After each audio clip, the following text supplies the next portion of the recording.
Well, good morning and welcome to your most authoritative morning show in the country. We are coming to you from our studios in Abelemkpe 48 Swanika Street here in Accra. We are live on Facebook at Pan-African Television. We are live on YouTube at Pan-African Television. You can join in the conversation by sending in your views, comments, and contributions on our WhatsApp stroke text line on 02608465390 02608465390. You can as well connect with us via our WhatsApp stroke. You can as well connect with us via our Facebook, Instagram, Twitter account. You can leave your messages, suggestions, questions, and whatnot. We'll make a time and read all those out for you. I'll be taking you through the stories that we are going to be discussing on the show this morning. But I would want to remind viewers, and of course my panel this morning, that there has been a police raid on the office of NewsClick, an Indian web-based news portal. And this is an organization, Pan-African Television, we are affiliated to. It's a sister, media house that has been, raided. We see this as, an attack on press freedom. For that reason, we'll take time to, of course, comment on this particular issue. If it happens to a media house in India that we are affiliated to, it can certainly happen to Pan-African Television here in Ghana. And besides, we are all in the same business. An attack on press freedom is something that we are not going to entertain. So briefly, let me read this out. And this says, we stand with NewsClick, journalism with a spine. We, a group of publications from around the world, join together against the harassment of NewsClick, the Indian web-based news portal, the detention of its editors, and the smearing of its reputation in the press is a calculated move to intimidate coverage of the farmers' revolt and other mass struggles that are ongoing in India.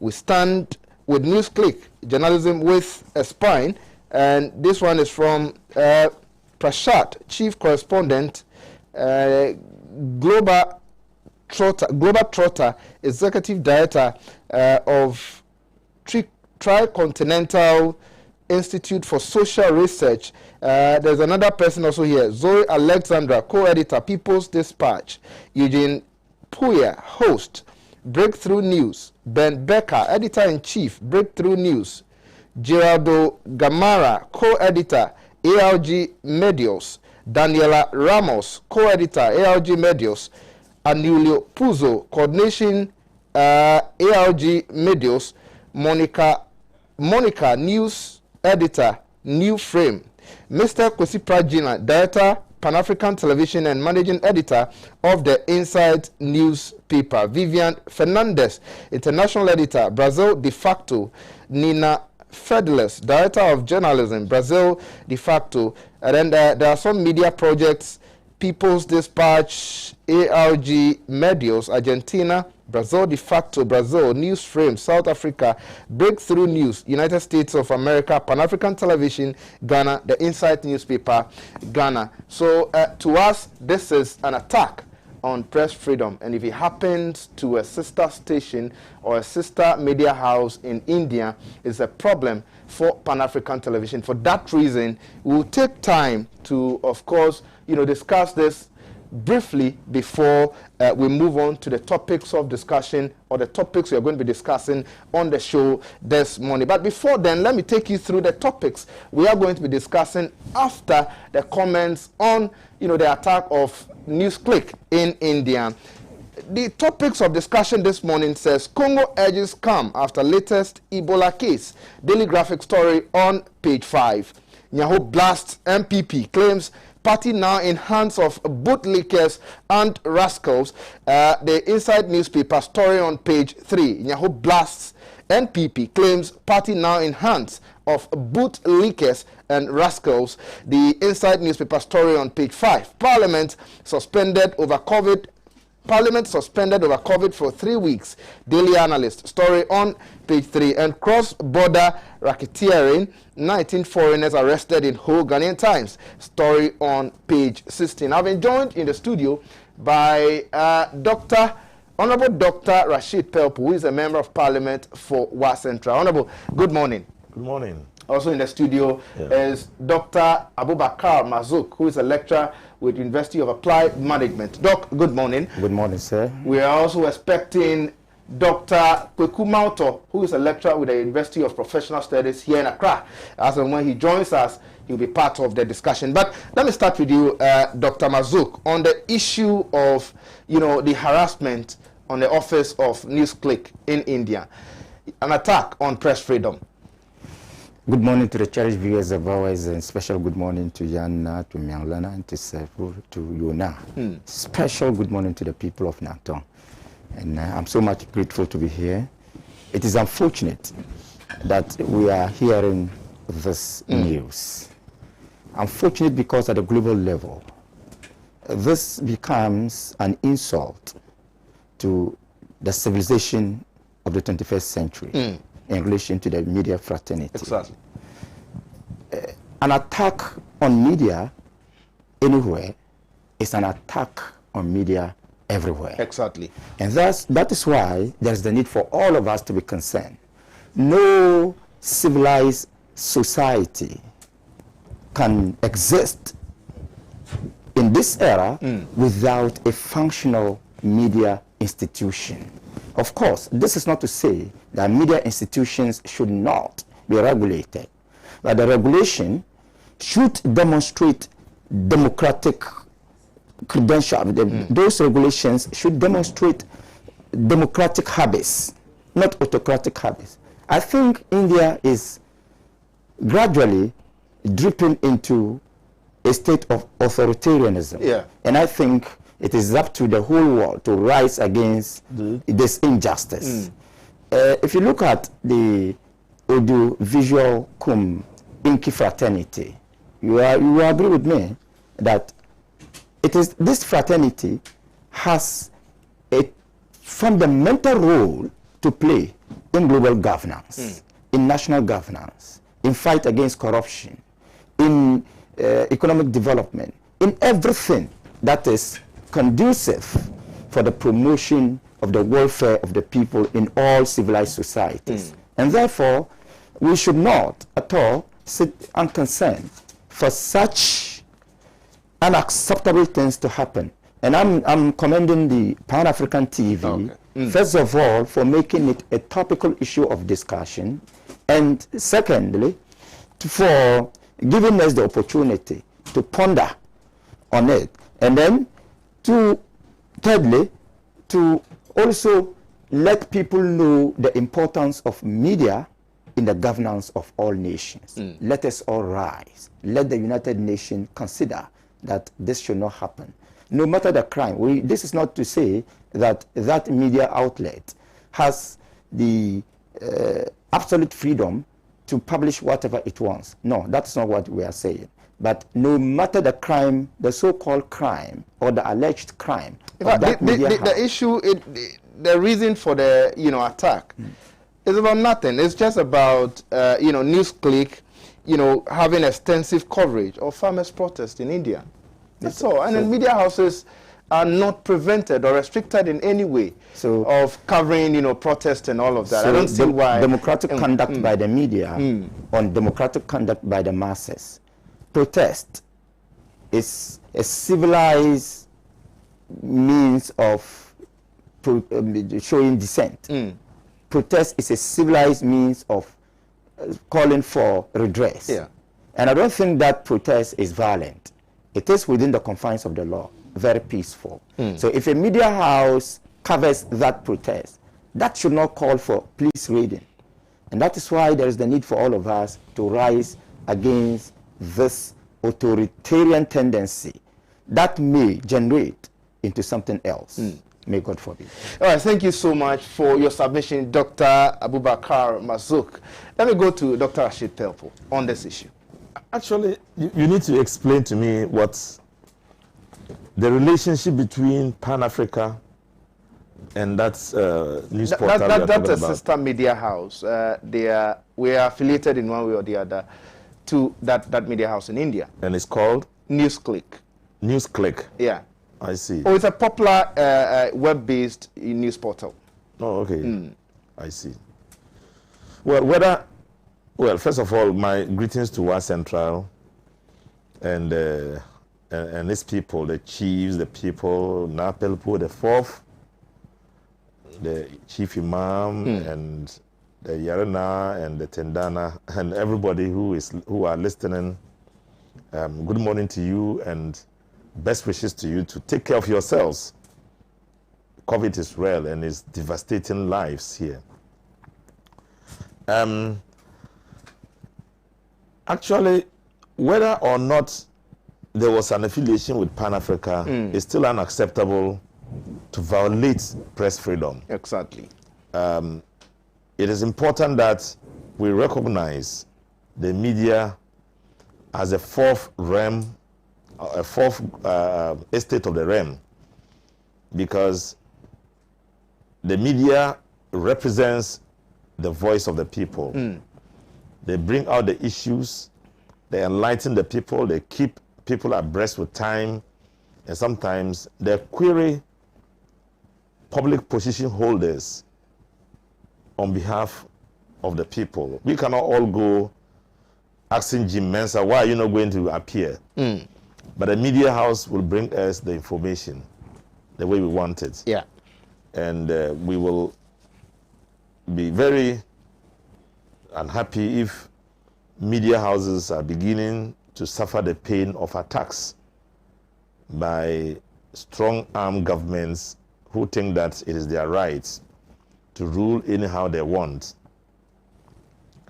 I do share the sentiments, all over the world, that when you take the freedom away from one person anywhere, it is to take the freedom away of everybody everywhere. We are linked by the humanity that governs our lives.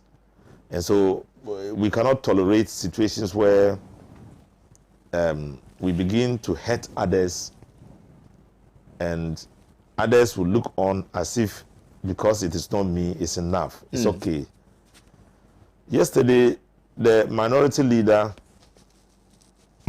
was very forthright in cautioning the president and asking him, requesting him to demilitarize the state.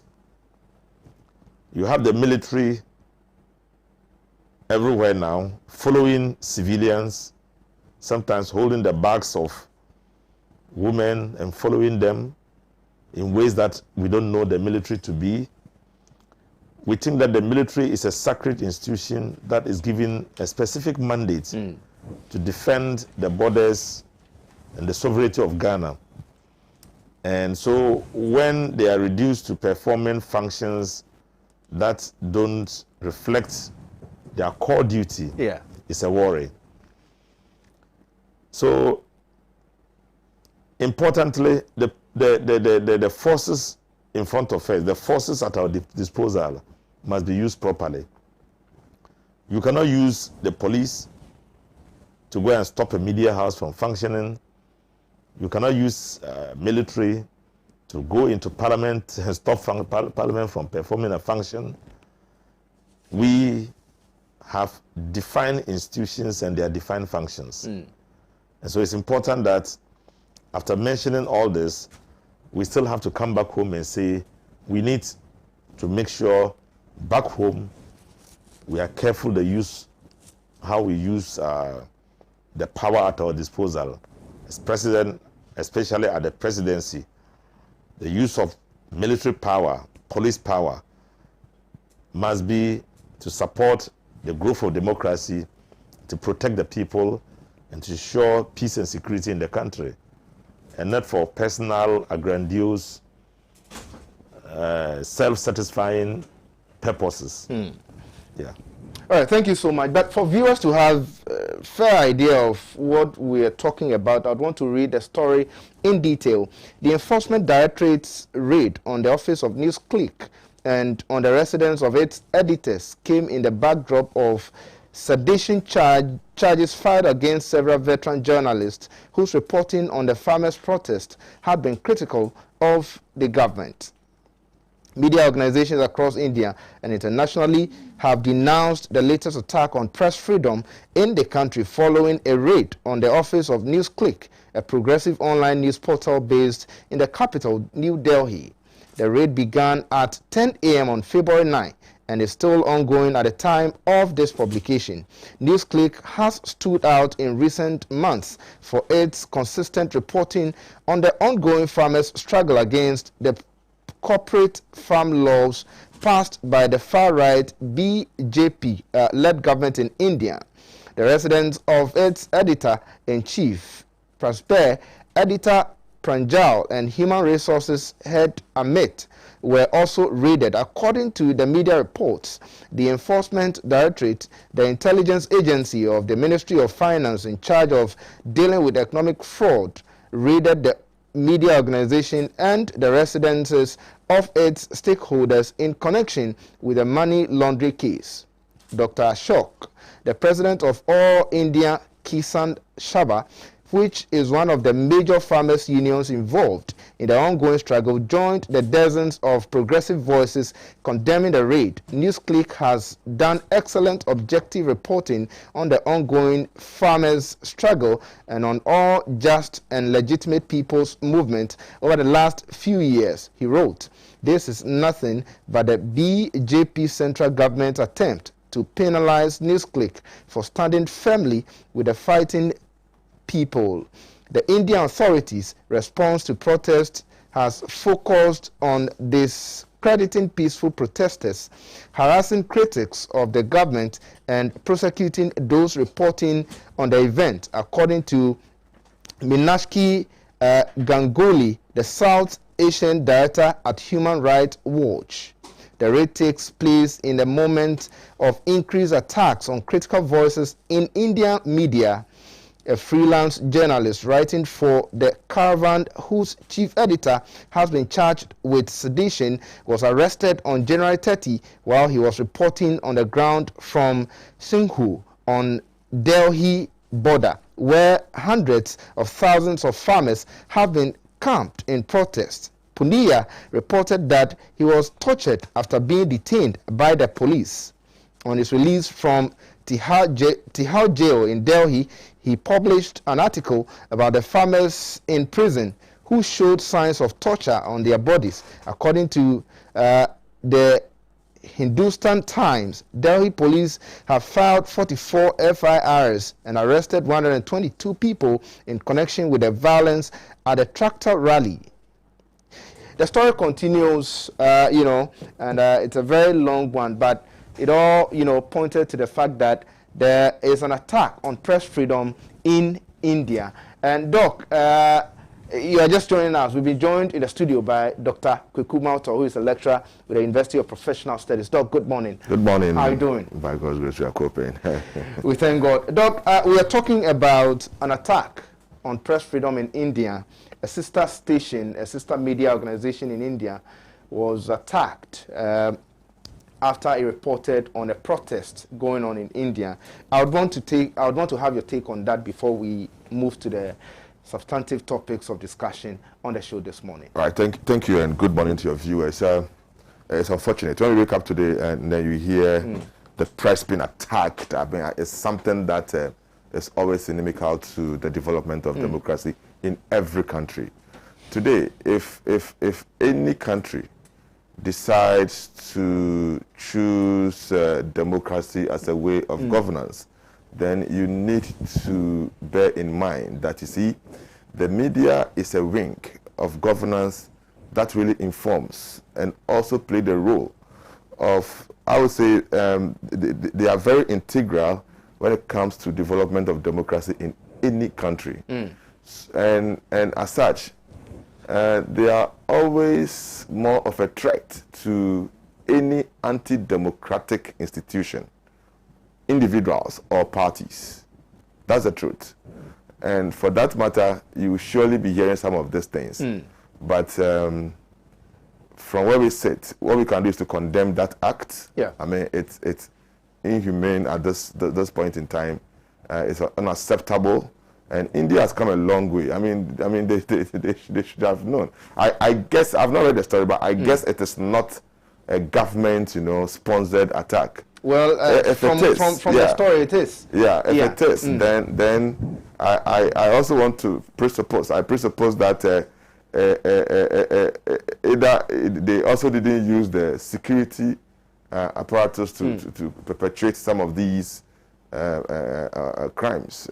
If yes, then I think it is right that we speak against it, we rise to occasion and tell them to the face that, look, you can't do this in this contemporary world that we find ourselves. The media is too special. The media is so sensitive to bring to bear things that others cannot bring to bear. The various rings of governance cannot bring to bear. The media has become so critical that at any given point in time, we all need to protect them. Institutions must protect them, individuals must protect, and countries must also protect each other in terms of any media attack. So this is unfortunate. The rest I can say is that it's unfortunate, and at this point in time, the Indian High Commission in Ghana must come out to tell us why all these things are happening, if indeed the government are perpetrating this in their country. All right, thank you so much, Doc, for your submission. An attack on press freedom in India is an attack on press freedom in Ghana. Doc actually said that. Doc, you want to say something? Yes. The story also raises two fundamental elements of governance, law and justice. If you look at the content of the story, it repeats the word sedition, sedition. While justice is ideally the product of the law, authoritarian regimes rather use the law to subvert justice. And that is exactly why sedition has been fabricated against this newspaper to justify the unwarranted attack.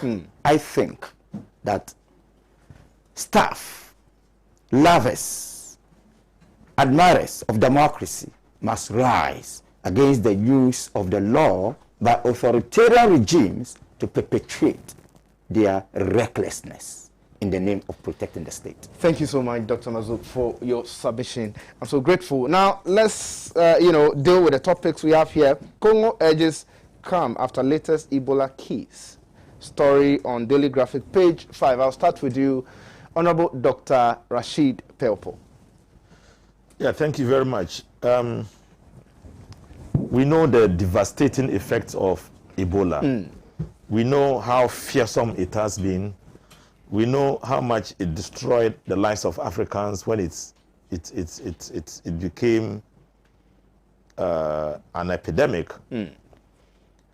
So the fear is still lingering. When a report came out in Congo that a woman has been killed by Ebola, it was found that the woman had married an Ebola survivor. So possibly the link could be that she got the Ebola from the man. Whatever the case might be, it's still important for us to take note or be careful that Ebola may be rearing its head again, and that because it's so terribly infectious, maybe much more infectious than COVID, we should be mindful as to what to do. In fact, when it came, it was an African disease. Scarcely did it appear anywhere else. It was just in Africa. A disease, once it catches you, you have your whole body destroyed with blood coming out of every part of your body. And then you just die without a cure. So far, they have not found any cure for Ebola. So it's so very dangerous a disease. And I'm very happy that Congo is calming us down and saying that we should not be afraid and that it will be contained. And I'm also happy that the World Health Organization has flown there to take charge and to make sure they help in fighting the disease so that it doesn't get to become a pandemic. You know, when it is epidemic, it stretches to limited areas. When it is a pandemic, it goes out of control and reaches every corner of the world. Very well. So let's pray that, and let's work towards it too, not just pray. Africans are fond of just praying and not working. You know, for all the devastation effects of this disease and the fear that it will come to help to kill us, we are yet to find an African response to it. Every response we are talking about is coming from Europe and America, Asia, China, you know. So we must always have a response to these things. The language and symbolism we use in describing Ebola, in describing COVID, are all learned languages or learned symbolisms. We learn them from what the Europeans are saying. Then we also say, you know, when we talk about even the protocols, they define to us what the protocols are, and then we bring it here and say protocols. When we talk about infectious, how infectious it is, they tell us what it is, then we come here and we are talking about it. When they are talking about the vaccination, the type of drugs they are using, the kind of vaccinations they are using, then after they have spoken, then we also pick it up, and so we mimic whatever they do and say without having our own. So we have nothing for them to copy. We just copy them. If you see a doctor talking on radio or television about COVID, he's talking about what he has read from America or Europe. He's not talking about what he has brought about himself. So we need to reorient our psychology, our mental attitude towards these things, and we need to hold our own, because when it comes to the critical points where it is about life and death, people take care of their own before coming to take care of others. So if it is a terrible disease that is even more devastating than any of these two diseases, that kill within seconds, and Africans are waiting for Europeans to discover the thing, take care of their people before coming here. By the time they come here, we would have disappointed our people. And I believe that it is important for us to focus more on research, focus more on discoveries, focus more on inventions, focus more on issues that are related to us, so we can hold our own. All right, thank you so much, Dr. Rashid Topu, for your submission. Dr. Kukumato, your submission on the African story, Congo urges calm after latest Ebola case. Thank you, Justice. You see, just to continue from where Honorable ended, I want to flag out the indigeneity of handling such viruses and diseases, okay, when it comes to the African continent. Yeah. I'm very passionate about this. And picking your words, somebody with a problem will surely solve his problem before coming out to you. We all know how devastating Ebola was and still is. Yeah. Do you know that the fatality rate of Ebola is about 50%? Unlike even COVID-19. COVID is highly infectious, and it became a pandemic. So the whole world has focused on seeing to it that, look, let us find a vaccine. Yeah.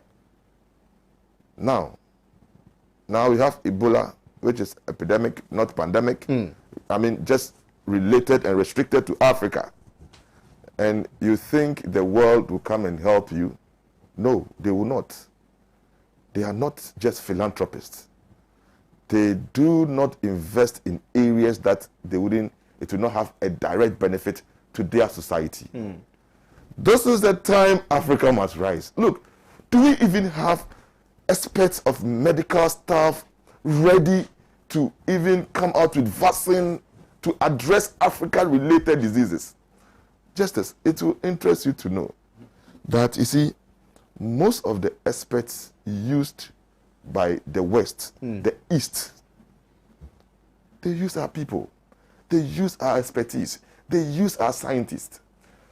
And sometimes you wonder if really our African leaders are thinking about this continent. Always waiting for the West and the East to come to our aid before solving Africa-related problems. It is sad.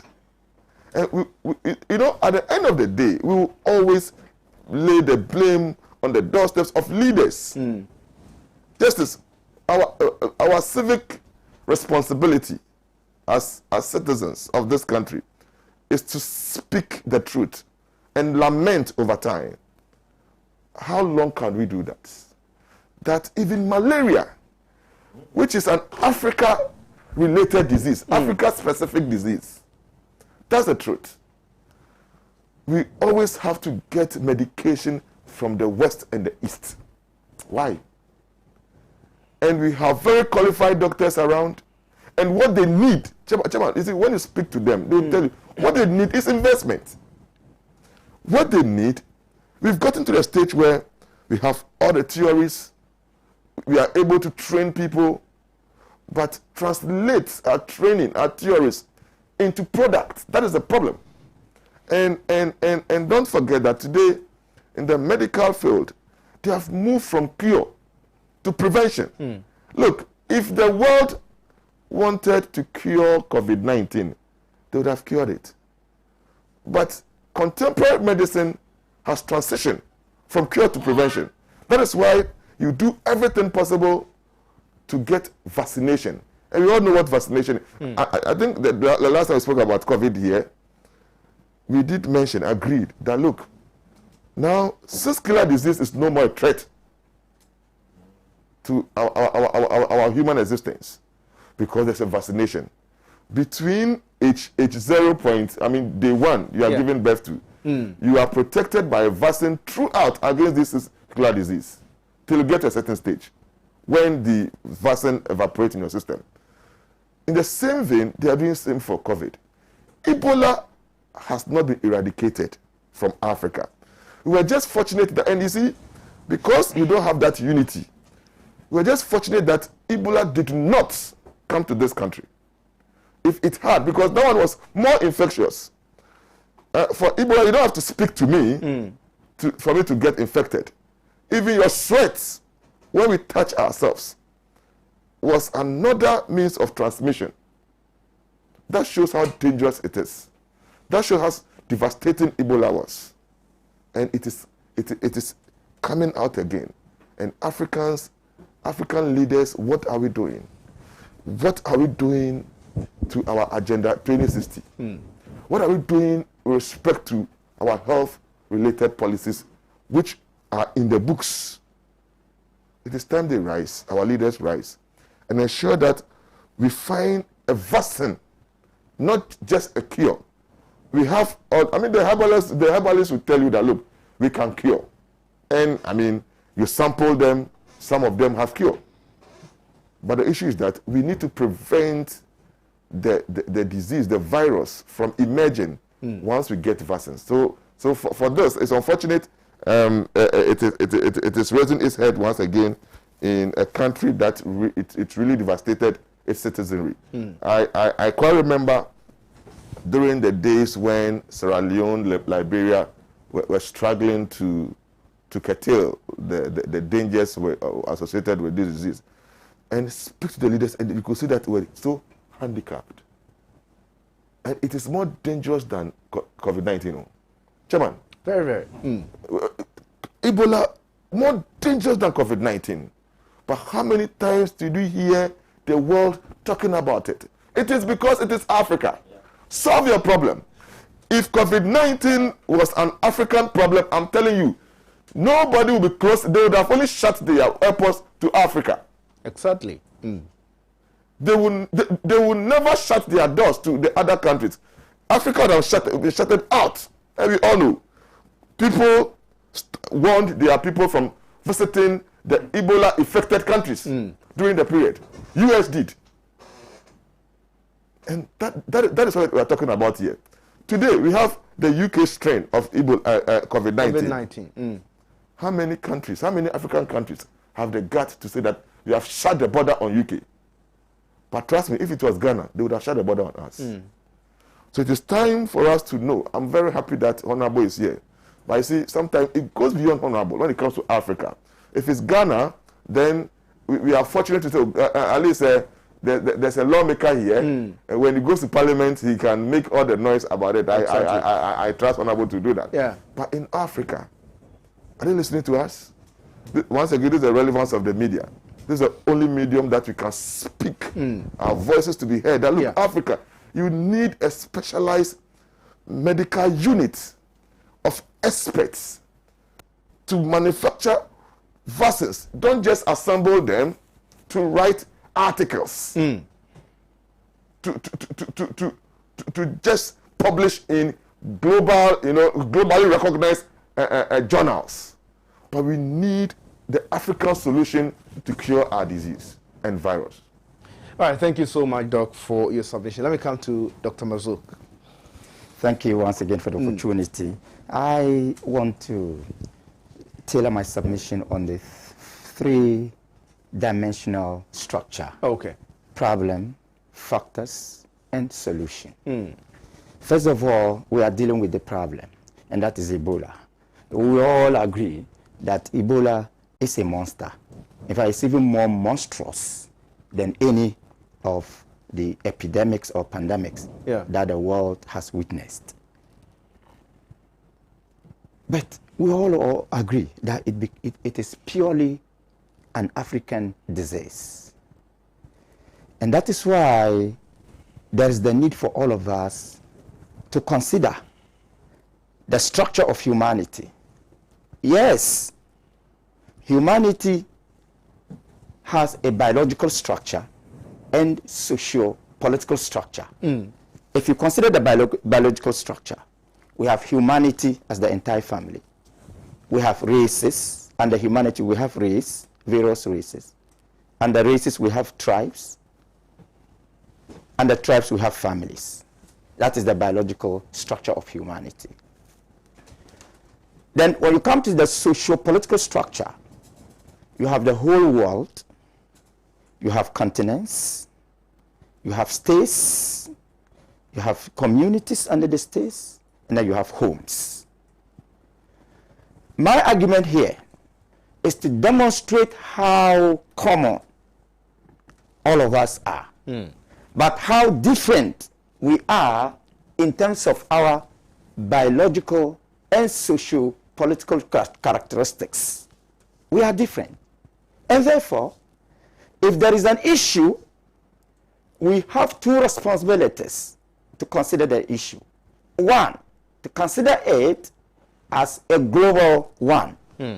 Two, to consider it as a specific one, continental or national. And that is why it is important for Africans at all times to have an African solution to an African problem. Look at what is happening in Ebola. It is unfortunate that the disease rears its head after it is declared as no more, and that has taken place about 3 months ago, if you look at the story. Within 2 years, between 2018 and 2020, the disease in that country has killed 2,200 people. The remnants of the disease are still observed in the Congolese society. So this alone calls for proactiveness. But largely, African leaders are rather reactive to issues. And of course, it is less costly to be proactive than to be reactive. If you are reactive, you are dealing with two issues: the issue itself and your solution to that issue. If you are proactive, you are dealing with only one issue: your ability to prevent that issue. And that is why my colleague, Doc, has mentioned the paradigm shift from curative medicine, right, to preventive medicine. Exactly. Yeah. So it is important for all of us to consider these things and to offer solutions. I'm happy that our elder brother, the Honorable Doctor, has made a fundamental insight. In fact, he has produced a fundamental insight to this discussion. And that is the need for Africans to have their own solution, or at least to Africanize global issues. Let me put it that way. Yes. You know, it is important for us to consider that. And I look at it as I call it knowledge colonialism. We have knowledge diplomacy, technological diplomacy, and technical colonialism or knowledge colonialism. We have gone for that knowledge colonialism. Knowledge colonialism because we have decided to conduct knowledge administration, knowledge dispensation in foreign languages. But our biggest problem is the linguistic imperialism. If we actually want to practice medicine, effective medicine by Africans for Africans, then of course that medical program itself must be conducted in African languages. If you go to other continents, they have moved away from English as the medium of instruction in mountain science and technology courses. China, India, even the Arab world, Japan, all of them have decided to mount programs in their own languages. I think it is better for a Twi-speaking person to study medicine in Twi. In Twi, yeah. For a Dagomba man or a Wala man to study medicine or engineering in Dagbani or Wale. For an Ewe man or woman to study IT or medicine or engineering in Ewe. But we are still following the colonial legacy of English as the medium of instruction. And we want to do better. Coupled to that, we are wallowing in the quagmire of dependency mentality, instead of doing everything possible to glorify self-reliance. And we want to have our own solution. That is impossible. So I'm happy. Dr. Malto is an academic colleague. He will confirm what I'm going to say. And of course, we have our elder brother here, who is also a doctorate degree holder. I mean, if you come to the scientific community, all the manuals of citations are in the Western or in the European languages. And the styles are produced by the West.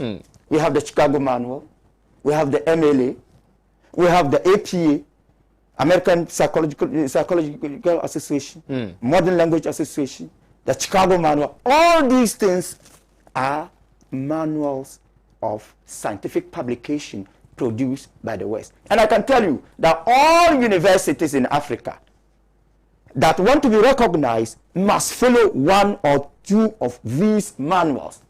Why can't African University Association produce an African-based manual of citation? Never be deceived. There are scientists who always use scientific data, in fact, falsified scientific data, to mislead the world. And that is why African scholars themselves have been compelled to be timid. There's a huge dose of timidity in African scholarship. That is why you must come from Harvard before you are most recognized. You must come from Oxford, Cambridge, and we take pride in that.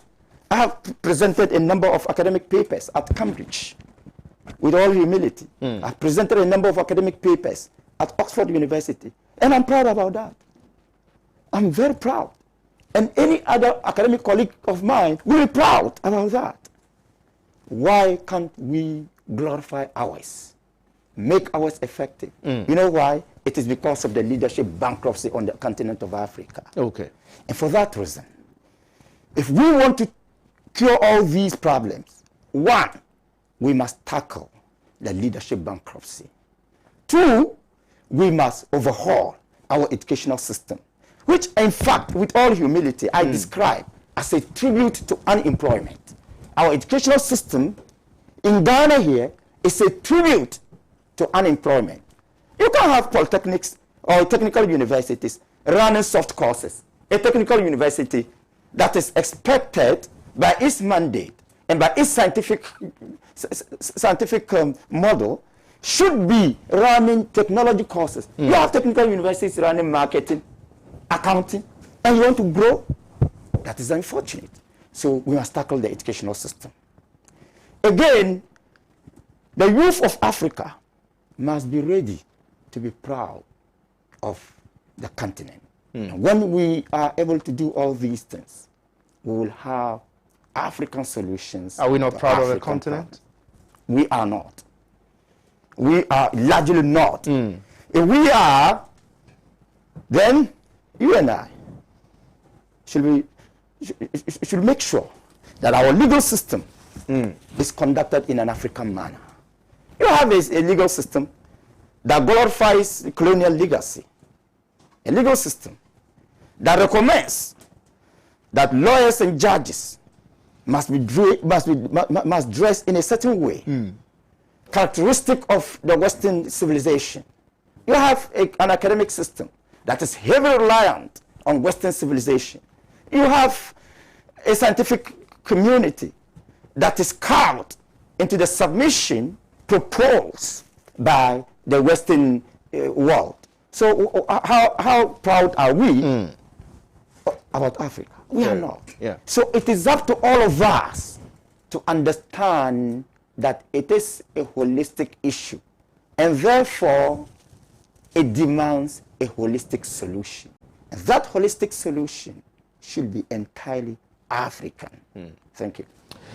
You're welcome. Thank you so much for your submission. Viewers, you are still watching Good Morning Africa right here on Pan-African Television. We are live on Facebook at Pan-African Television. Why don't you leave your messages, suggestions, questions, and whatnot on our social media pages? We'll make a time and read all those out for you. If you're watching us on Facebook, share the Facebook live post for other people to also get the opportunity to watch this morning's edition of Good Morning Africa. You can as well send in your views, comments, contributions, and whatnot on our WhatsApp / text line on 0260846539, 0260846539. Now let's come home. Nyaho Blast MPP claims party now in hands of boot leakers and rascals. The story is on page 3 of the Insight newspaper, and this time around I'm starting with Dr. Kweku Mauto. Thank you, my good friend.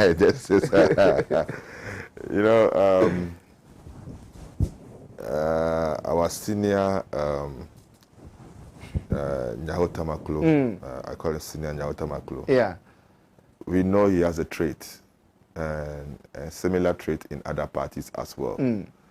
Over the years, he's come out to establish that he would never be influenced by any political sentiment, be it partisan or not. He has always expressed his views, his submissions, whether it's detrimental to his party or beneficial to his party. But where we sit, one could ask whether he's saying it holistically, or sometimes he hastily will conclude as to whether the entire system really resonates with his words or submissions. To submit that a party like MPP is in the hands of bootlickers and rascals, then I ask, who are in charge of this particular party he's talking about? You can never tell me that the president of this country is a bootlicker or rascal. You need to provide evidence. You You can't tell me like honorable men like Honorable Kandapa is a rascal. This is just an open statement that, I mean, with his caliber, you may not expect that. I mean, sometimes because he's that man who always say it as it is. But you're talking about a founding member of the New Patriotic Party who has been with all these people who are in government today, and he's telling you that these people are described as bootlickers and rascals. And I'm saying that, you see, he might have basis upon which that was actually that is so Don't you hasty. think so? That is so hasty. It's not surprising that his own party suspended him. And if my memory serves me right, I don't think that suspension has been lifted. He is only this week. I was one of the few people who commended the NDC for suspending one of their members. That is Kuku Anidoho. And it's in the right direction. When you belong to a fraternity, are you okay? You may have all your differences, but the way and manner you address it should be done in a very professional manner. So this man must come out and then justify his statement that a party that is leading a whole state, if you tell me some part of them, yes indeed, in every party there are rascals. In every party there are bootlickers. And the law is supposed to deal with such people. Okay. But when you make such open statement, a founding member of a party making such statement, indicting your own party, in fact, that man should, if MPP will have to revoke his membership in their party, they should do that. There are avenues, there are channels. You know, Justice, when I join your panel, it is because of that recognition and the professional manner you do things. And I always recite the way and manner we conduct ourselves in academia. Do you know that when I disagree with something with my university, I cannot just go public.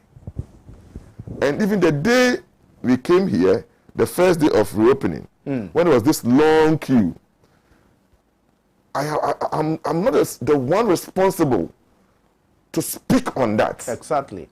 But I can only tell you what the university has come to say. There are structures in every institution, and it's incumbent on members of those institutions to follow. And once you violate it, it means you have rebelled against your own institution. It's unfortunate this morning that I have to say this, but I think Dr.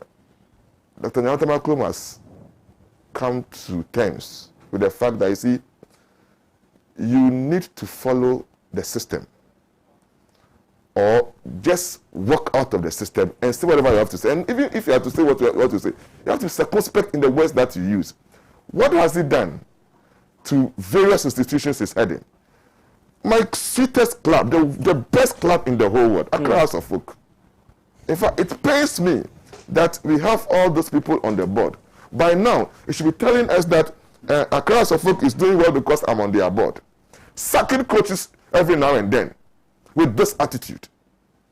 And you come out and be blasting a whole system as if, and the words, Chairman, to use such words, I would never use words like rascal and bootlickers as a bootlicker to, what do you call it, Dr. J.A10-02-21. I mean, with all due respect, he must retract such statement. But to Dr. J.A10-02-21, who is a founding member of the New Patriotic Party, the party was founded on discipline. He cannot fathom why the party today would want to do everything possible to maneuver their way to stay in power at all costs. And he thinks that that is very dangerous for this country. Don't you agree with him? At this point in time, you make such low statement without evidence.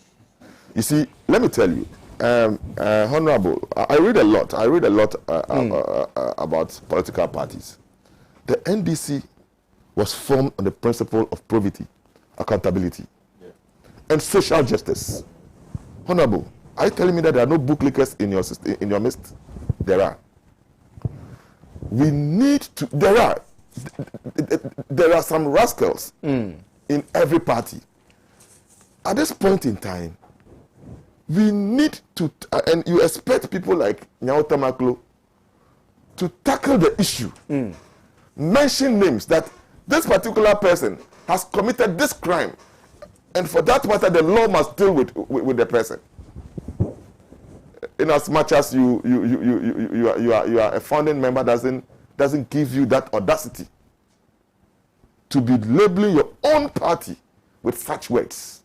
You are not being fair to your party. But in your admission, you talked about that in every party there are bootlickers. Yeah. There are rascals. Yeah. So if there are rascals and bootlickers in MPP, what stops him from saying it? Listen to it.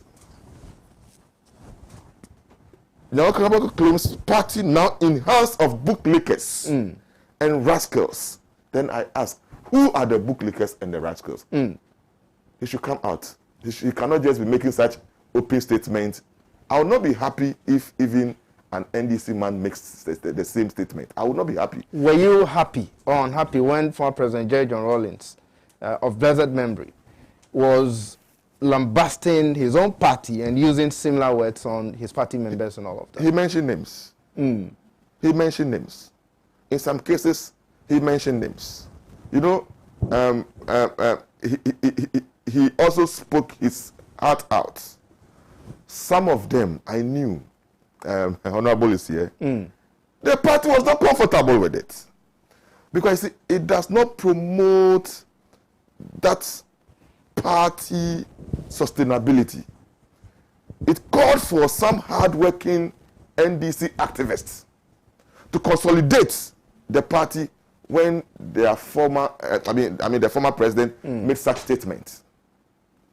How can you say that when we you know, I think that is, I'm just picking this word verbatim. We try to remove this percentage of criminals in the party, then the party are voting additional criminals in there. Mention names, then you are helping your party.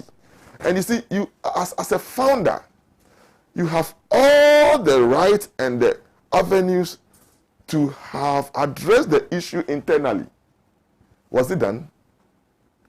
And like the military, you need to respect the structures in every institution. Respect structures. Justice, you can't tell me that Pan-Africa is 100% perfect. You cannot tell me that. Is that everything that you go out to say? Not at all. Thank you. And your bosses will never be happy with you. So you see, yes, you have institutions like this. You have people like this in every institution. When they go outside the structures, when they violate the structures, it's incumbent on the institutions to deal with them. And I think it is time. The NPP takes a decision on this man, whether to allow this man to continue. You can't stop him from saying anything, but he still associates himself. I think he bragged one point at the time that the NPP cannot take him out of the party. They don't have the balls to sack him from the party. Are they scared of him? I don't know, but it's unfortunate. Yes, indeed. I think our senior J.A10-02-21 must be very, very circumspect with the words he uses for his own party. If you really love your party, you don't do that. Doc, you agree with me that parties are formed on principles? Yes. Of which the New Patriotic Party is part of those parties that have been formed on principles. Yeah. This is a founding member who think that they have deviated from the principles on which the New Patriotic Party was formed. Okay. And, of course, would want to rebuke his own party members and put them back on track. What is wrong with that? Rebuke everybody. Everybody is so rotten. Everybody is a rascal in your party. Say the leadership. Leadership is, all the leaders are rascals. All the MPs, the executives, they are rascals. Abba. Chairman, I mean, you see, Justice, this one you can't say, you can't tell me this. If you have a bad nut in the house, the entire household is bad. Is that what you're telling me? No, you cannot use, you know, You see, you cannot use such words for your party. Yes, indeed. Admittedly, in every party, there are rascals, there are bootlickers. That is why the parties have policies. They have constitutions to deal with them. Okay, so at this point in time, as a leader, if you know that this number of leaders are bootlickers, mention their names and let's take them on. Than to describe your entire party. I don't know his motivation, whether he really wanted to destroy his own party or not. But it's unfortunate. I said the words he used, there are several avenues he should have used to describe his party. If this was also NDC, I would have mentioned same. Okay, I abhor corruption. I abhor bootlicking. I don't like such people who resonate with rascalism. I don't.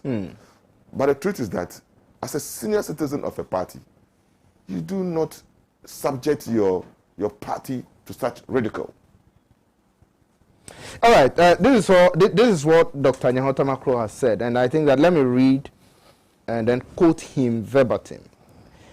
A founder member of the ruling New Patriotic Party, NPP, Dr. J.A10-02-21, has strongly condemned the manner in which the party is being handled. According to the Ghana's former ambassador to Serbia and Montenegro, the NPP, which was founded by disciplined and morally upright people, is now in the hands of bootlickers and rascals. Speaking on Accra-based Star FM yesterday, Dr. J.A10-02-21 said the manner in which the party is maneuvering to hold on to power is dangerous and risks disaster for the country. Quote, the NPP had lost its way with respect to current structures. Elections, to me, have been meaningless. It's no more a democratic exercise. A party that was founded by disciplined people is now in the hands of bootlickers and rascals. What's happening now is not democracy, he stressed. He went ahead to slam the Electoral Commission also for, for evading cross-examination in the ongoing election petition. So I'll come to you, Dr. Masuk, for your take. Thank you. Respectfully, I entirely disagree with Dr. J.A10-02-21. What are your disagreements? Don't worry. Before I give you the reasons, let me add that I see his words as effusions of a frustrated soul. Yes. Effusions of a frustrated soul. Of course, he has every reason to be frustrated. So when those of us who know him very well can understand why he is talking this way. I have known Dr. J.A10-02-21 for at least 25 years today. Dr. J.A10-02-21 was one of the agitators general during the Kumipreko demonstration. I covered the Kumipreko demonstration for the defunct Free Press. Very well. Then Free Press was, if not the leading private newspaper in this country. It was fearsome. I covered it. Dr. J.A10-02-21 is on record to have made strong statements against his opponents. He once declared that if his party didn't win, this country will go to war. This country will burn. He has made such statements. So he is a character known for strong language. I don't fault him for that. And of course, in his opinion, he has suffered a level of injustice in that party. That's what he looks at it. And if he thinks that way and behaves in line with that thinking, definitely you cannot blame him. However, as an elderly person, as a statesman, as a founding member of a functioning political party, Dr. Uncle J.A10-02-21 is expected to use refined language in addressing national issues. But I don't expect him to sound very insulting. It is an insult to claim that the entire leadership of the governing political party is made up of rascals and bootlickers. Is the president a bootlicker? Certainly not. Is the chairman of the MPP a bootlicker? Certainly not.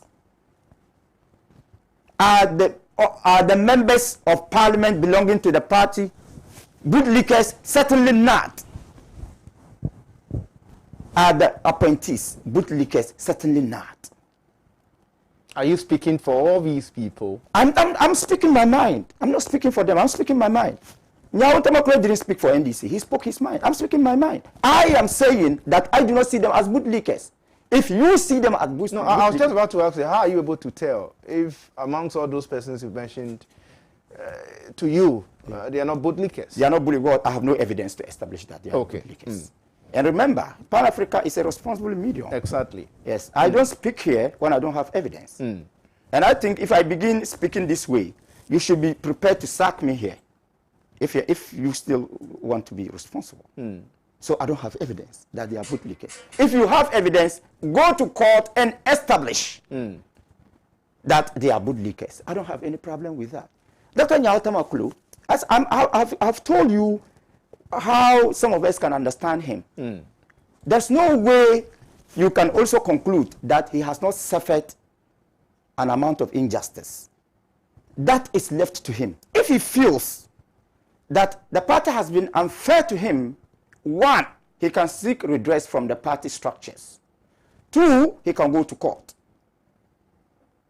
These are the two mechanisms he can use as a civilized state person. But to resort to the court of public opinion, to insult people, to insult his own political party, that should not be entertained. I mean, he should leave that for the serial callers and the vigilante boys. Those are the people who, when they do that, we can understand them. I mean not an elderly person like J.A10. Take away his position as the founding member of that political party. You know, my concern is that all political parties are Ghanaian political parties, and we must be concerned about sanity in all the political parties. I am not happy that this man, the man suspended by NDC, Koko Anyedo, is at all times insulting dignified members of NDC. Why? You disagree with them. If you think that you have a case, go to court. If you think you still believe in the structures of the party to solve your problem, go complain to the party. Why? As if he has something against someone. I think he's paid, with all humility, with all due respect. I think he is paid by some detractors to destroy some people. It's not right. So if we condemn the misbehavior of Koko Anyedo, we should have the same moral strength to condemn the unacceptable language used by an elderly person. I think that is unfortunate. Doc, this is not to say that there are no rascals in any political I was just party. about to. I'll allow you to make that point. Okay. But one would also say that Dr. J.A10 has been somebody who has been with the New Patriotic Party. Yes, that's what I have told you. And you have established that. He has worked with all these people who are leaders of a party today. Yes. And he's known them very, very well. That is true. So, having described them as such, one will also ask, he is the person who has been with them. He has worked with them. He knows them very well. Yes. Hence his description. He knows them very well. He can describe them the way he wants. But we are not stupid. If he wants us to take him seriously, then he should use an appropriate platform to describe them. The fact that he knows them does not give him the right to say things about them without evidence. That is unfair. And I'm saying that clearly, who in this country doesn't know that Dr. J.A10 has a grudge with the president? Everybody knows that. So it is personal. If he has his personal problems with the president, so be it. I don't have any problem. But as a statesman, as someone who should be leading the crusade against politics of insults, he himself should avoid making sweeping statements without evidence. And I can tell you that in academia, in fact, overgeneralization is considered as one of logical deficiencies. To just overgeneralize without evidence is one of sources of logical deficiency. I am not saying that he should not describe them as rascals. I am saying that he should do so when he has evidence. He should do so on an appropriate platform. He should not at all continue to poison the political environment with politics of insult. My appropriate platform is to, if he thinks that they are rascals and he has problems with rascals as leaders of the party, he can go to court. If he thinks that they are rascals and he still has the party at heart, he wants to correct, he can use the internal mechanism. The internal mechanism is to complain to the party. The external mechanism is to go to court. I think it is the right thing for him to do. And he has every right to bear grudge with any person. He's a human being. He has his right. If he thinks that his rights have been trampled upon, he has the right to speak. Right. But I am saying that you and I are concerned about the politics of insults in this country. And therefore, if Anidoho does it, it is condemnable. If J.A10-02-21 does it, it remains condemnable. We should rise against anything that will continue to poison the political atmosphere in this country. He ascribed reasons for which he has referred to them as such. You've never touched on the reasons he has ascribed so far. No, you should mention the reasons. What he says, what he's actually saying is that, and I'll quote him, quote, yes. Speaking on Accra-based Star FM yesterday, Dr. J.A10-02-21 said the manner in which his party is maneuvering to hold on to power is dangerous and risks disaster for this country. Quote, the MPP had lost its way with respect to current structures. Elections to me have been meaningless. It's no more a democratic exercise. A party that was founded by disciplined people is now in the hands of bootlickers and rascals. Very good reasons. Why doesn't what prevents him from going to court to establish those reasons? In a very civilized manner, if he thinks that these reasons can be upheld by a court of competent jurisdiction, what prevents him from going to court? If he thinks that. In any case, I even disagree with him. I do not want to share with the public why I disagree with him. But I think that he's a Ghanaian. He has every right to go to court, to fight. He has every right to use the internal structures of the party to fight. This is another another sweeping statement. Doing everything, and you remember, inclusive, everything to hold on to power. That should be a matter of concern to every Democrat. In fact, if I have reasons to believe that a particular political tradition is doing everything to hold on to power, I should be concerned, because otherwise it's multi-party democracy. And at all times, we must defend the principle of pluralism instead of that of ideological conformity. So it is a source of concern. But the best way we can do so is to use legitimate, civilized means. Thank you. All right, thank you so much, Doc, for your submission. Let me go to Honorable Dr. Rashid Pelpo. Well, thank you very, very much. I know Dr. J.A10-02-21 for a very long time. Yeah. And I know that he's a Rawlings type. He's the type of Kennedy Japan. They speak their minds. I just hope that this same condemnation should go to Kennedy when he speaks. And the same kind of suspension should also be meted out to people like that. But when you pick and choose, then the anger is accumulated. And he is a member of the New Patriotic Party, suspended indefinitely. We don't know when the suspension is going to be lifted. But he's a Ghanaian who can speak his mind, just like Rawlings, who spoke his mind. He called some individuals in NDC as babies with sharp teeth. Sharp teeth, yeah. He called our party corrupt when we were in power, and all that and all that. These are national figures who speak their mind when they have to speak. I will understand Dr. Temeklo in the light of these incidents I'm going to narrate. We all know the dangers Galamsey is posing to this country. Destruction of our land, destruction of our waters, and stealing of our money, stealing of gold out of the country. Generations of governments have tried to fight against Galamsey, illegal mining, and have failed or succeeded in one aspect and failed in many. When this government came, it was a cornerstone of their policy to save our waters, to save our forests, and to stop Galamsey operations. Not too long, a minister was caught urging people to go and do Galamsey. A minister was caught on tape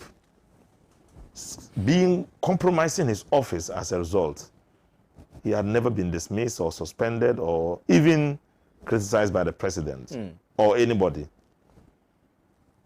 A presidential staffer was caught in the office of the president taking bribe so that he could allow people to go and do Galamsey. No condemnation, no dismissal of such a person.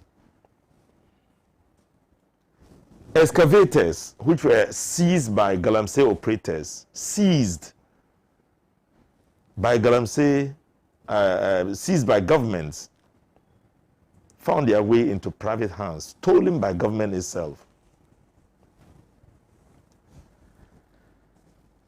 But no single MPP person in leadership has condemned any one of these things. We have not heard. In fact, if it is this morning, I haven't heard it yet. The manner of declaration of the results.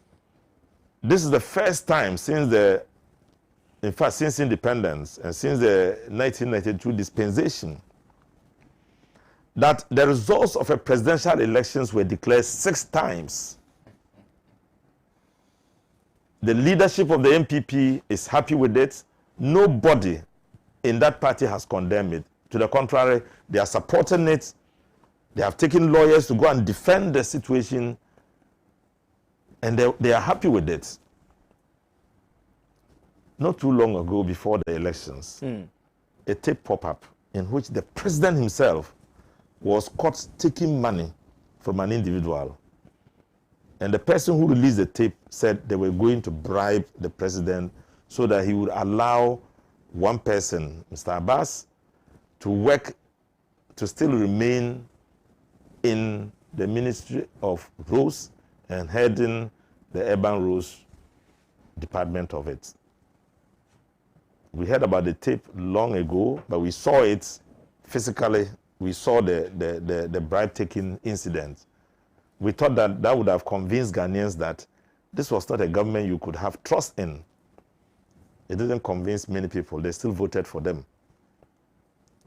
This is the first time we have seen a government prop up militia to go to polling stations to shoot at people. Ayawasu, they shot at people. In Tachiman, they shot and killed people. In Ododio, they shot and killed people. Nobody in the MPP has condemned it. The government has not condemned it. The president has not even made a mention of it. And in the last elections, anybody who contested the elections and watched what happened, you will cry for Ghana. The use of national wealth to bribe people.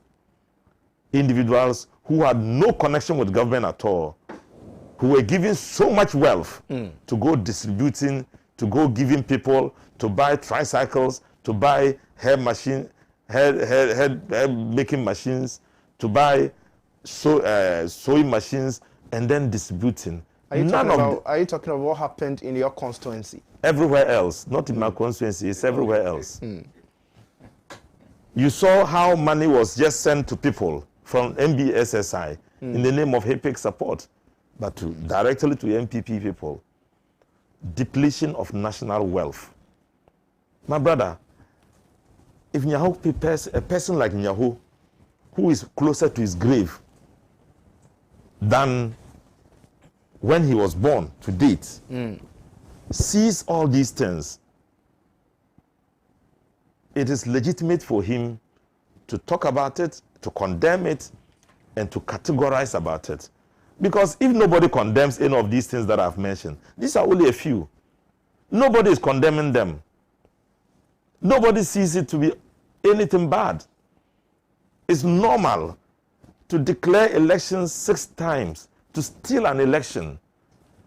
In Techiman, we all saw that NDC candidate won the elections. And they decided not to announce the results. They asked the people to leave. They insisted they wouldn't leave. They were, asking the results to be declared the right way. The people went out, shot them, killed them. Nothing happened. It's normal. If you describe such a government as rascals, I think that we should give the opportunity for the man to explain why he has done that. Are you in support of the words used by... I'm saying that we should give opportunity for him to explain why he called them rascals. Because for these very small things I have talked about, do you know the meaning of a rascal? A dishonest person, a scoundrel. If you are dishonest, you can be described as rascal. If you are dishonest, you say, look, I'm going to fight Galamsey. In the end, the waters are worse as before. People are sitting in your own office and taking bribe. Your own minister is compromised, talking about giving money to people and saying we have given them so that they can get money to run the party and all that. This is dishonesty. If rascal means dishonesty, and he says you are a rascal, and you can prove the dishonesty, I think he should be given the opportunity to explain. Bootlickers are people who see the wrong and will not say it. On the contrary, they praise the president for everything he's doing. You are bootlicking. On the contrary, no MPP minister or member of parliament, maybe except Kennedy Japan on some occasions, will say, we are wrong, Mr. President, let's change direction. They will say, oh, great president, 4 more years for Nana. There's that. They are praising him, bootlicking.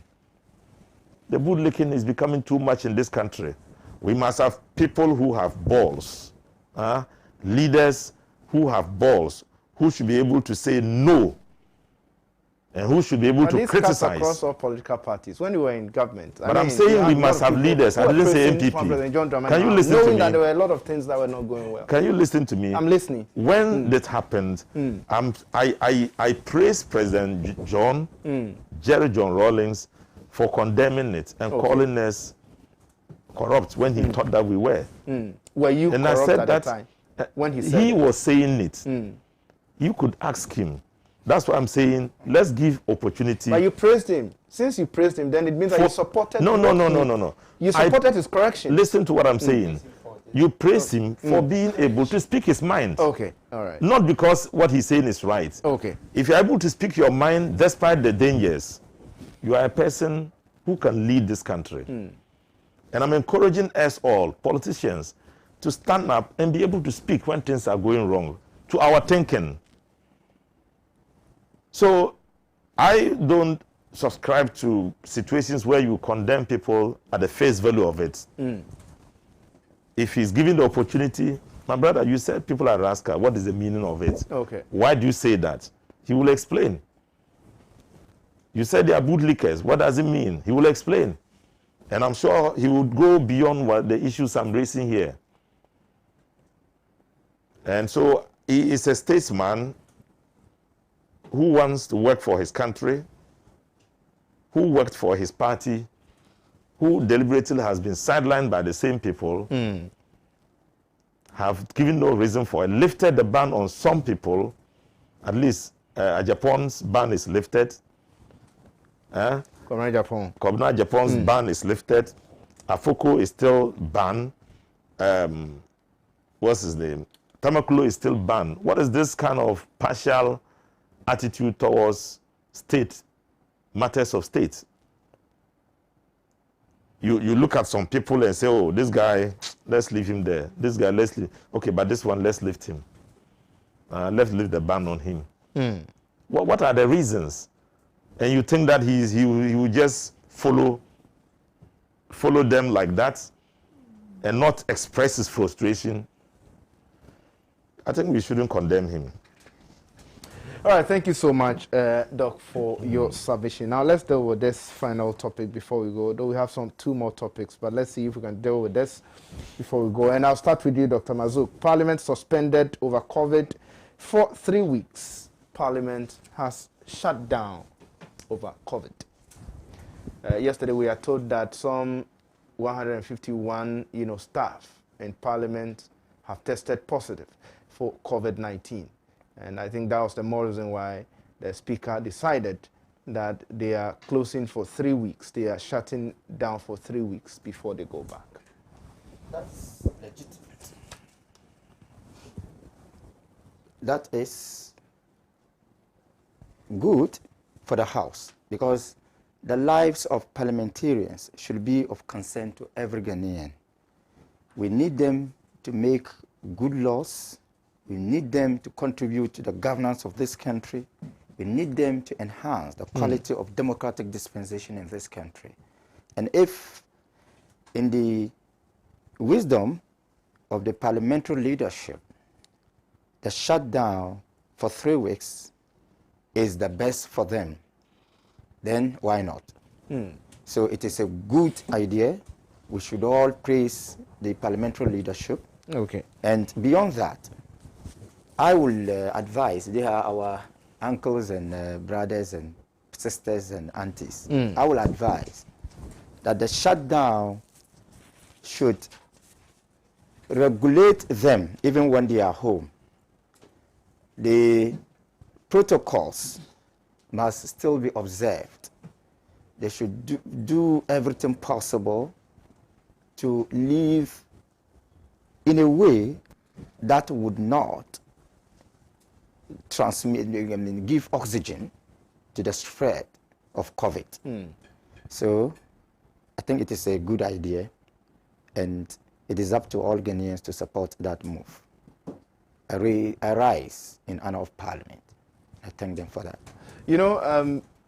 The Speaker of Parliament earlier talked about the fact that I think he warned that he was going to mention names of members of Parliament who had COVID-19. At the time, I think it was about 15 people who, tested positive and all of that. Is it a case that our members of Parliament were being, in quote, quite stubborn? For that reason, the Speaker of Parliament's threat to, mention names and all of that. Could that be probably the reason? Well, I don't want to believe so. I believe Parliament is made up of... What warranted that warning from the Speaker? As a Speaker, he has every right to be proactive, and he has a lot of tools in handling the House. Remember, the House is a place of dignity. It's a house of honor. So he has so many tools. One of the tools is warning. And this reminds me of an Arabic adage. Al-iqab qabl al-iqab qabl al-iqab. That is to say, warning before punishment. I think this is a civilized tool in every civilized community. So nothing can provoke warning. The parliamentary speaker, the Speaker of Parliament, can just decide to issue a warning without anything, without any provocation. He can issue a warning. So I don't think that the so-called intransigence of parliamentarians call for the warning. I believe that it is part of his tools to maintain public safety in the House. All right, thank you so much. Now let me go to Dr. Rashid Pelpo. You are a member of parliament, you would have much information on why we've gotten to a point where parliament would have to shut for 3 weeks before you go back because of COVID-19. What's the real situation in parliament in terms of COVID? Well, of late, parliament has become a very dangerous place as far as COVID and attacks of COVID is concerned, or are concerned. You recall that there was a time you heard that some members of parliament contracted a disease. Yes. Thank God some of them escaped it. In some of them, after they have escaped it, they are still suffering some debilitating effects. And some staff are in very serious conditions. 151 members of staff have contracted a disease as at now. 17 members of parliament have contracted a disease. It could be more because they had not finished doing all the tests. And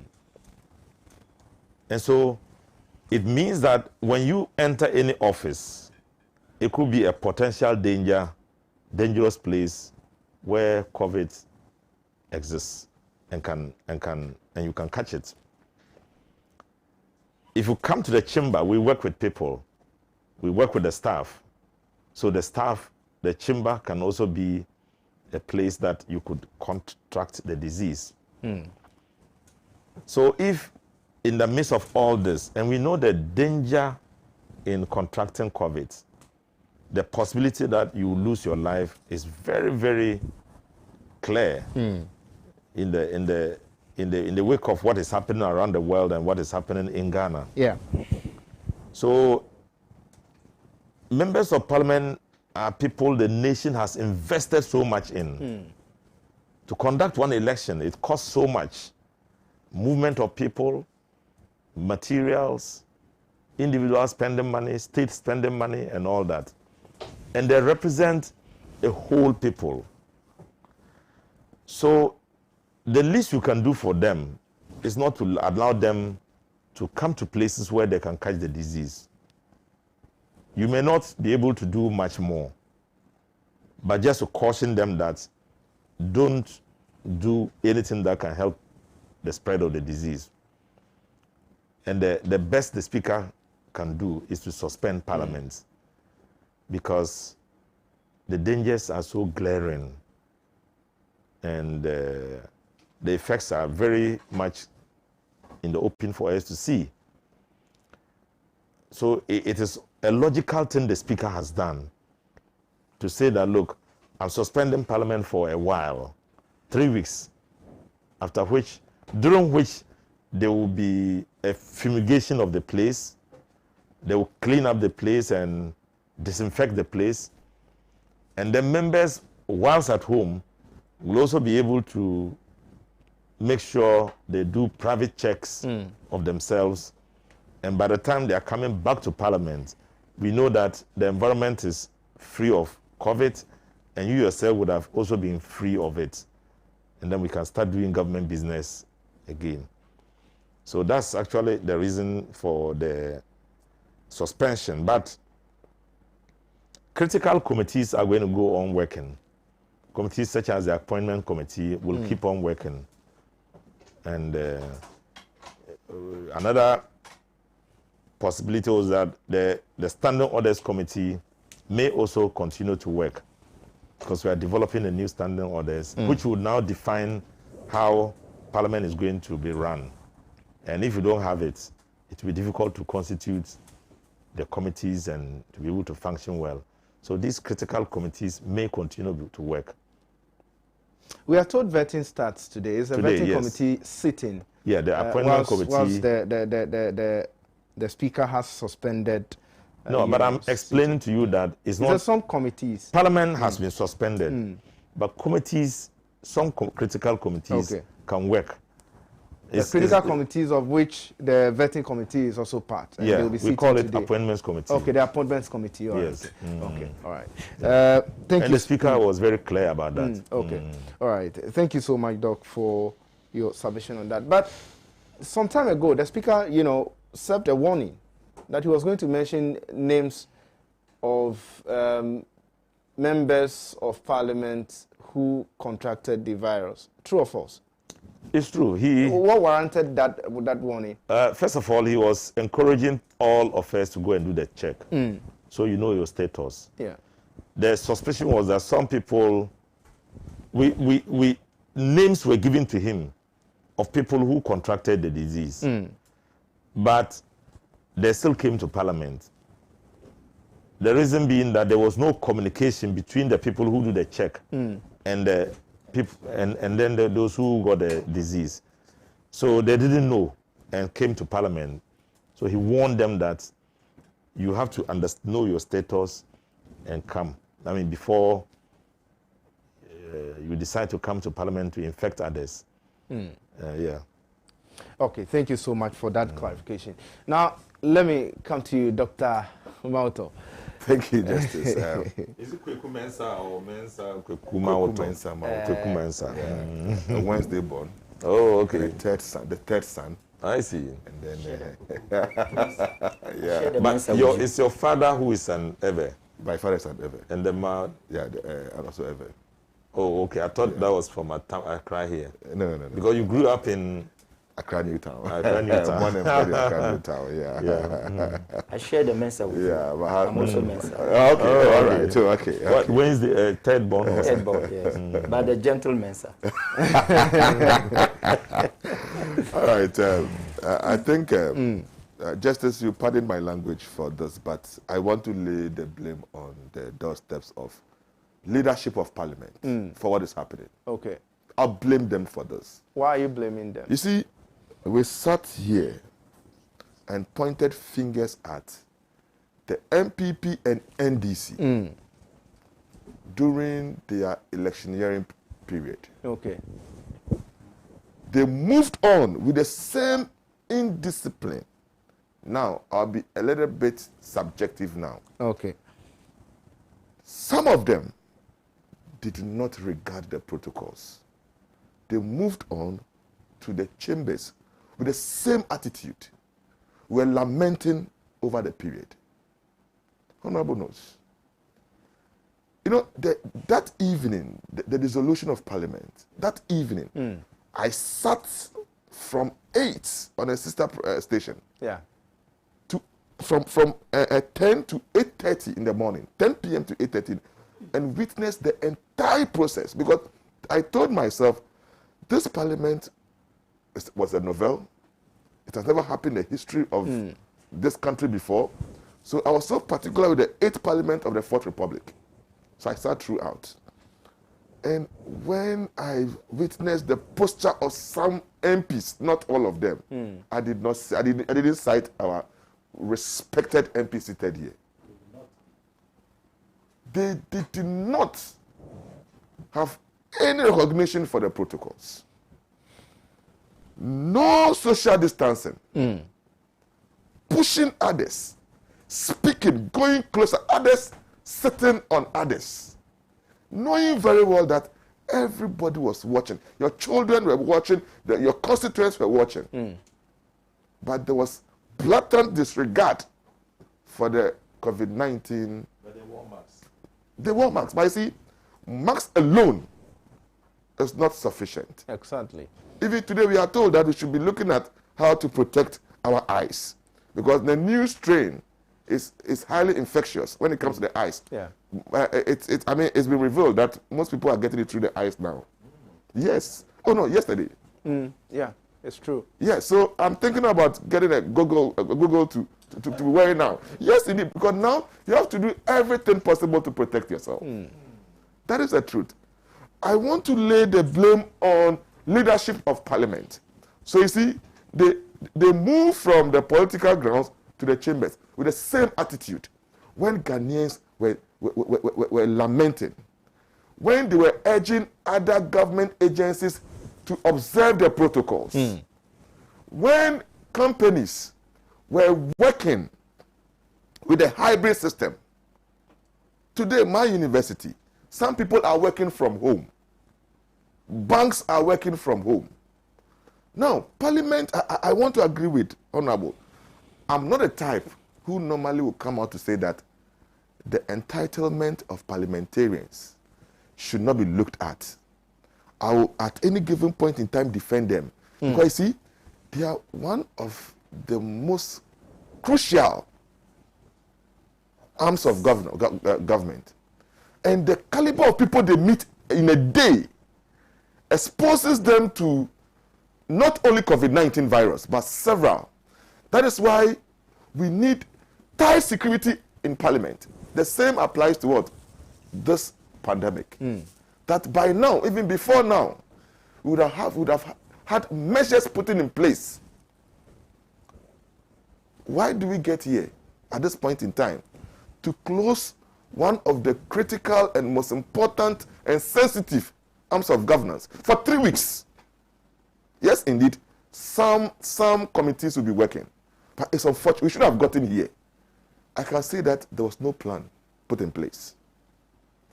I can say that even if there was, then it wasn't adequate.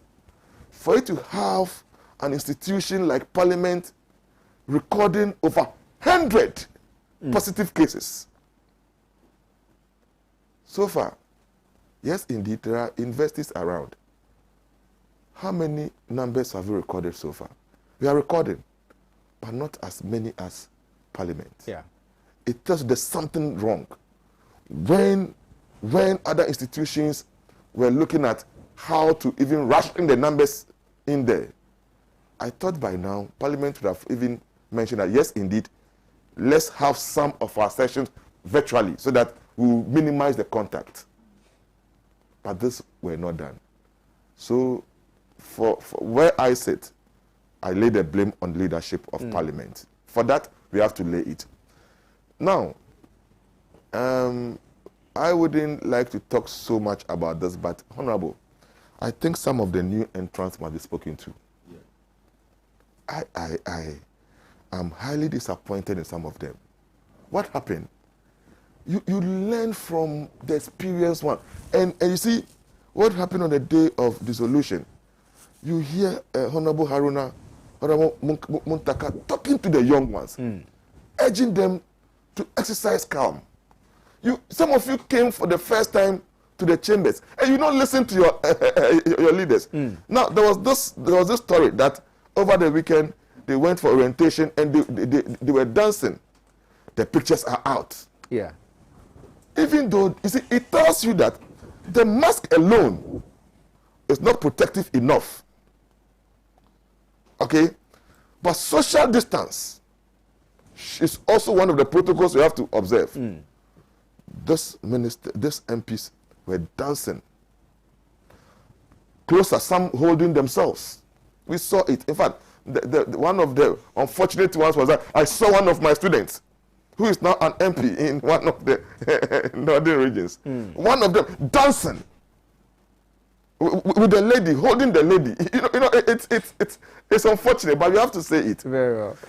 Honorable, we have to sit some of them down. I mean, from both parties, that look, we are good examples. We have to serve as good examples to the citizenry. The constituents are watching. People still don't believe in the risk or the danger associated with COVID-19 because of the posture of some leaders.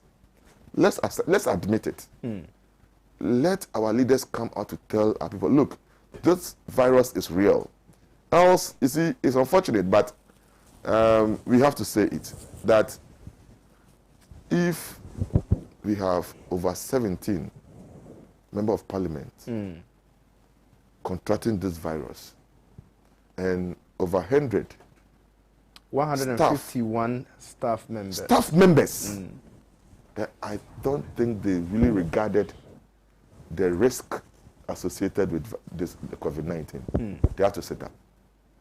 They have to sit up. Let me take a few of our messages, and then, Doc, you'd want to come in. Yes. You know, in every situation, you can discover two sides.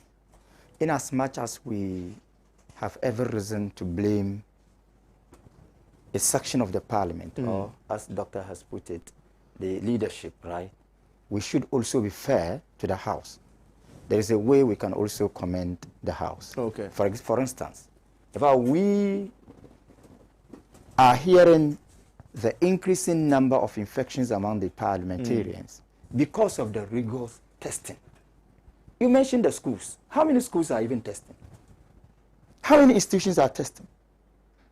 How many government organs are testing? So, at least, let's commend the parliament for making the testing obligatory. For the speaker to even warn that those who have tested positive should not come, else he would mention their names. So that is also an area of commendation. That does not take away the blame.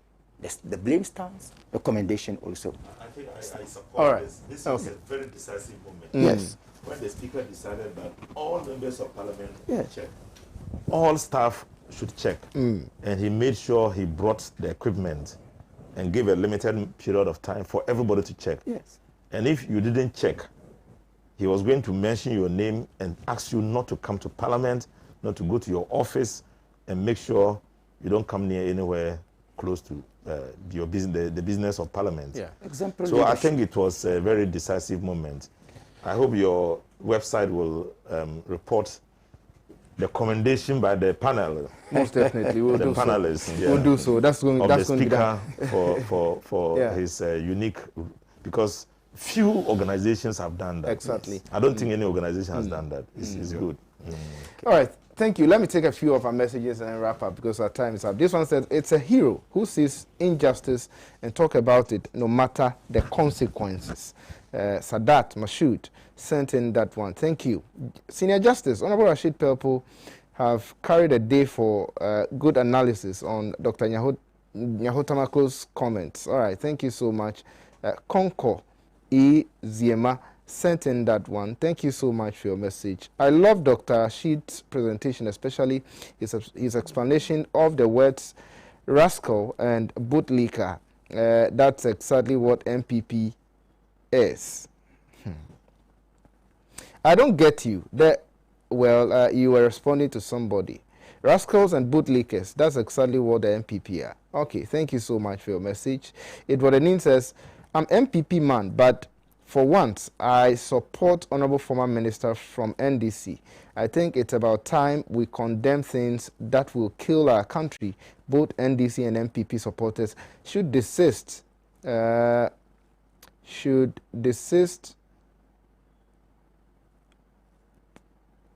From supporting party members whose actions go against the country. Thanks. Thank you so much also. Exactly, Maria, it's sad for me to see people still following this MPP party. Nyaho is a very right man to say his own people are rascals. Jane Mensah has been proud because a tyrant is ruling the country. Your name is Lemon Green. Thank you so much for your message. Anto Osei says, why can't Parliament use the much praised going digital and therefore going virtual instead of closing down? Thank you so much. Make sure you carry Overs oil. Well, what is that? I'm sorry, you're advertising here. Kindergarten school children are going to school, but people in grey hairs are staying away because they are more Ghanaians than we who put them there. What a country, and being led by directionless people. Thank you so much for your message. This one says, good morning, Justice, and to your panelists. Justice, Dr. Nyahotamakoa is right, and MPP leadership are beyond the description and lecture. The description. Okay, so the lecturer should stop telling us what he's saying. Anyway, you mean Dr. Kukubezawato. Okay, all right. Watching live inside my ghetto. I'm worried about how President Akufo-Addo is jeopardizing our democracy. Okay, how is he doing that? I'm sorry. This one says, where are the wise men? Ghana is sinking. My God. Okay, all right. Thank you so much for your message. How is Ghana sinking? Doctor, what is freedom of speech and freedom of expression? Everyone has the right to speak their minds. We are not in a banana republic. Ibrahim Washara sent in that one. In fact, today, I disagreed with Dr. Mazouk. The way Doctor was reacting to Dr. Tamaklo's letter was very new of him in terms of his attitude that I always know. Maybe you have begun to know him. I have known him for more than 2 decades.